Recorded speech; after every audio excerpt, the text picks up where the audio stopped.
El concilio de Nicea y los 3 concilios posteriores de Constantinopla, de Éfeso y de Calcedonia se pronunciaron contra las herejías que atacaban la naturaleza de Jesús para negar que Jesús es verdadero Dios y verdadero hombre, el único Salvador de la humanidad. El ataque fue oculto e insidioso. Los concilios doctrinales siempre se pronuncian contra las herejías que niegan las verdades fundamentales de nuestra salvación. El Concilio Vaticano II, 1962 a 1965, en cambio, promovió secretamente la panherejía del modernismo. Tras el concilio, el llamado espíritu del Concilio Vaticano II impuso esta herejía a todas las escuelas de teología, no mediante una proclamación específica, sino de forma encubierta bajo la autoridad del Papa y del concilio. Los modernistas, a través del llamado método científico histórico crítico, han logrado revivir herejías condenadas desde hace mucho tiempo. San Pío X llamó al modernismo el compendio de todas las herejías y lo condenó en su encíclica. ¿Por qué el modernismo es el compendio de todas las herejías? Porque abarca la herejía del arrianismo, a la que se opuso el primer concilio de Nicea en el año 325 y otras herejías que atacaron subrepticiamente credo de Nicea. El concilio articuló claramente y estableció de forma vinculante la verdad fundamental de la fe, la divinidad de Cristo. Esta se expresa en la frase: Dios de Dios, luz de luz, Dios verdadero de Dios verdadero, engendrado, no creado, de la misma naturaleza del Padre.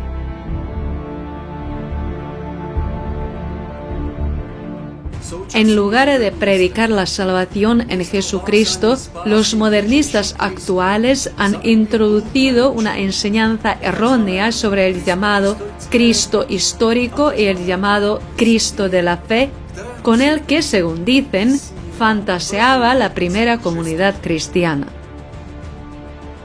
Esta afirmación es un completo disparate. El método histórico crítico en teología niega la muerte redentora de Cristo en la cruz. En 2009, el obispo alemán Zöllig declaró que Cristo no había muerto por nuestros pecados, sino solo en solidaridad con los que sufrían. Se trata de una blasfemia y una perversión. Influidos por la teología histórico-crítica, muchos autores niegan la resurrección histórica y real de Cristo. Mienten de manera sugestiva y afirman sin pudor que se trata simplemente de una resurrección simbólica, superhistórica, escatológica, mística, etc. La resurrección histórica de Jesucristo es una prueba de su divinidad y a la vez confirma todo lo que Él había estado enseñando y haciendo y nos obliga a recibirlo con fe. La verdad fundamental, a saber que Jesús es el Salvador y resucitó de entre los muertos, era la premisa principal de la predicación apostólica. Pedro dijo a los judíos: «Vosotros lo matasteis clavándole en la cruz por mano de los impíos. Dios resucitó a este Jesús, y todos nosotros somos testigos». Los apóstoles sufrieron y sacrificaron sus vidas en testimonio de Jesús resucitado.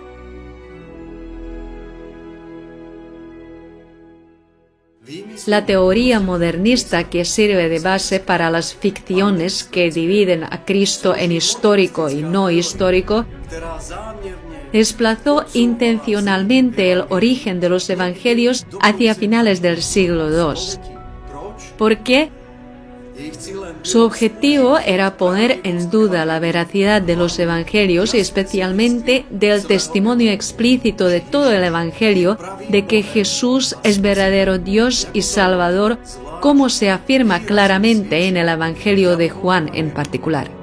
Solo tras el descubrimiento de algunos rollos de papiro, los herejes tuvieron que abandonar sus teorías engañosas sobre los evangelios. Los críticos históricos también han fabricado teorías para cuestionar la autoría de los evangelios y especialmente la de las epístolas de los apóstoles Pablo y Juan. Afirman que el apóstol Juan no escribió ni el evangelio ni las epístolas. Inventan mentiras sobre el evangelio joánico y las cartas joánicas y paulinas, afirmando que las escribió otra persona.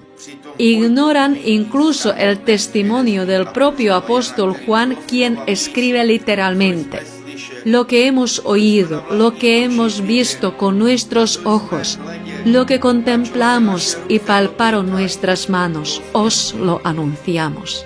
El apóstol Pablo también da testimonio de la escritura de sus cartas con las siguientes palabras: mirad con cuán grandes letras os escribo de mi propia mano. Yo, Pablo, escribo este saludo de mi puño y letra. Esta es la señal distintiva de todas mis cartas. Así escribo yo. A los impostores pseudocientíficos no les interesa la realidad, les resulta aburrida. Necesitan ser creativos y no les molesta el hecho de que se encuentren únicamente en su mundo onírico lleno de fabricaciones pseudocientíficas. ¿Qué podemos decir brevemente sobre la autoría de los evangelios? Los evangelios se escribieron por una urgente necesidad misionera y en los días inmediatamente posteriores al envío del Espíritu Santo.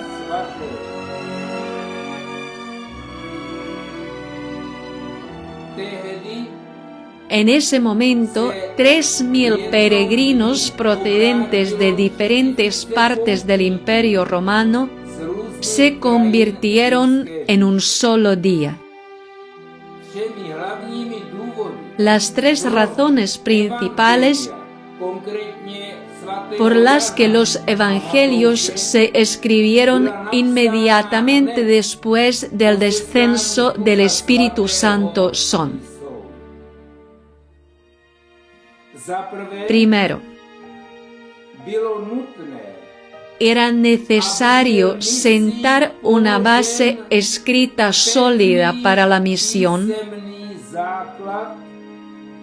especialmente para la misión en territorio extranjero. Esto era para garantizar la unidad en la proclamación de las enseñanzas de Cristo. Segundo,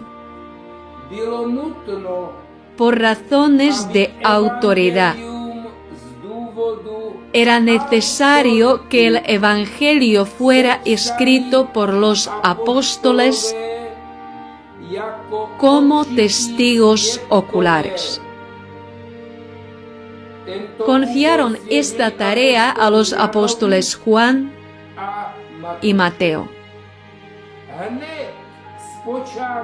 Desde el principio, los evangelios se copiaban y difundían tanto en arameo como en griego.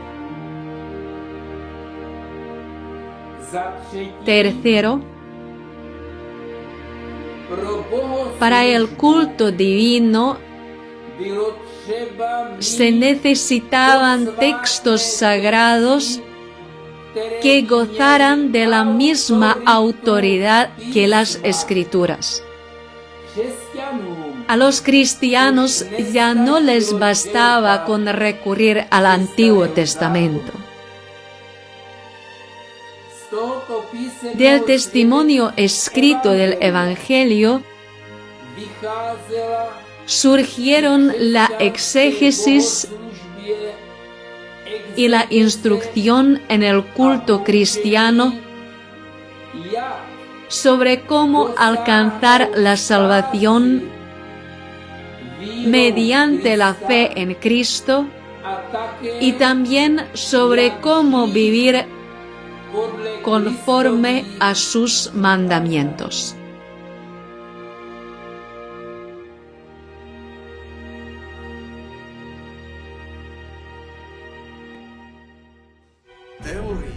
La teoría de que los apóstoles primero predicaron y luego escribieron los evangelios convenía a los seguidores del modernismo contemporáneo que se predica en todas las escuelas de teología.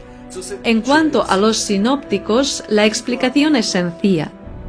Marcos se limitó a abreviar el Evangelio de Mateo y Lucas omitió algo y añadió algo. Las herejías modernistas promueven una visión puramente humana de las Escrituras y de Jesucristo. Se cuestiona o se niega por completo el plano trascendente. La Declaración Nostra Aetate del Vaticano II abrió la puerta a la antimisión del paganismo en el seno de la Iglesia. El pseudopapa Francisco Bergoglio continúa esta antimisión con su sínodo para la Amazonía, la entronización del demonio Pachamama y la consagración a Satanás en Canadá. Y esto lo hace amparándose en el Concilio Vaticano II. El concilio ha cambiado tanto el sentimiento y la opinión pública en la Iglesia Católica que obispos, sacerdotes y creyentes han llegado a ver esta flagrante apostasía como algo completamente normal. Esta ceguera espiritual es el fruto envenenado del Vaticano II. Juan Pablo II, en el espíritu del Concilio Vaticano II, organizó el encuentro en Asís en 1986 con líderes religiosos paganos y rezó con ellos. Pero ellos no reconocen a Dios como Padre, adoran a demonios. Con este gesto expresó la herejía de que el cristianismo y el paganismo son caminos alternativos hacia la salvación. Lo más alarmante hoy en día es que el pseudopapa Bergoglio haya introducido el principio del cambio de paradigma. El 1 de noviembre de 2023, en el motu proprio Ad Theologiam Promovendam, estableció que podía cambiar los paradigmas a su antojo y al mismo tiempo declaró inválido todo lo contrario a su ordenanza. Está destruyendo sistemáticamente los pilares fundamentales de la fe. Posteriormente, Bergoglio publicó la llamada Declaración Doctrinal Fiducia Supplicans, en la que legalizó uno de los pecados más graves, la sodomía, e incluso ordenó bendecir las uniones de estas personas. Con este antievangelio sodomítico abolió la enseñanza católica y transformó la Iglesia Católica en la sinagoga de Satanás. Solo pudo hacerlo gracias al cambio de mentalidad provocado por el espíritu del Vaticano II. Se le otorgó erróneamente tal autoridad al concilio como si todos los concilios anteriores no hubieran significado nada. Bajo tal terror espiritual durante un periodo de 60 años, se crearon las condiciones para que el pseudopapa pudiera abolir los fundamentos de la Iglesia y afirmar que solo estaba implementando el Vaticano II. Este año se cumple el 1770º aniversario del primer concilio de Nicea. También se conmemora el 60º aniversario del Concilio Vaticano II. El Concilio de Nicea condenó la herejía que cuestionaba la divinidad de Cristo y al propio hereje Ario. El Concilio Vaticano II, en cambio, no solo abrió la puerta a la herejía del arrianismo, sino también a otras herejías que ponen en duda la divinidad de Cristo y la inspiración divina de la Sagrada Escritura. Además, también abrió la puerta a la invasión pagana con la declaración Nostra Aetate. Bergoglio ha legalizado el pecado de sodomía en fiducia supplicans, negando así el pecado como tal. Esto echa por tierra todo el decálogo y el credo cristiano,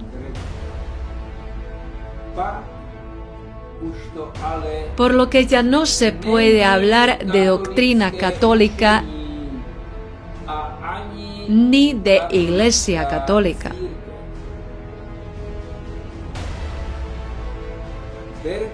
El camino sinodal de Bergoglio es una rebelión abierta contra Dios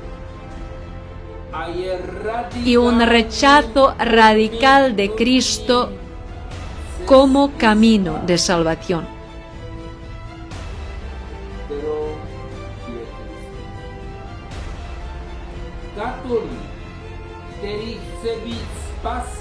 El católico que quiera salvarse debe apartarse de este camino falso y de la secta que Bergoglio ha fundado,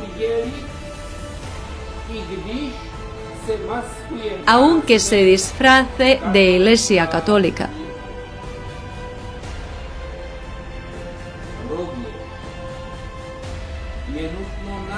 También es necesario declarar herético el Concilio Vaticano II. Como tal, debe ser anulado.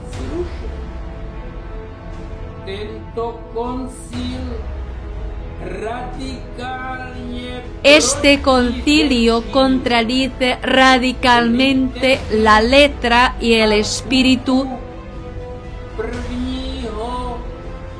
del primer concilio de Nicea,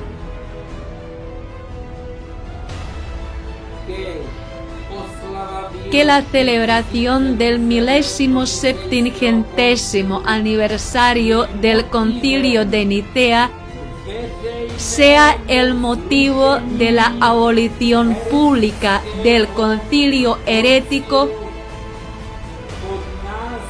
conocido como Vaticano II.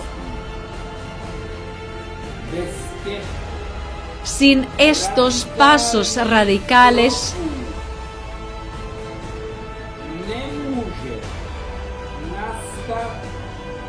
no puede haber una verdadera renovación de la Iglesia.